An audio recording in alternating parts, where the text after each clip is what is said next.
Hello, I'm Nash Ang. I'm the founder of Pinoy Seoul Media Enterprise, a startup media company designed as a nonprofit social enterprise.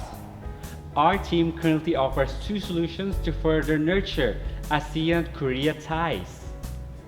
First is the online broadcast media PinoySeoul.com, which provides information for Filipino migrants in South Korea. The portal received 2 million page views on its first year, and Facebook groups with more than 200,000 members combined.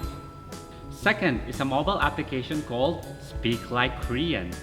It is an educational platform designed to help Southeast Asian qualify to be a non-skilled worker in Korea, a solution to overcome language barriers in Korean workplaces with ASEAN migrants. Visit our website to know more about us at www.pinoyseoul.com.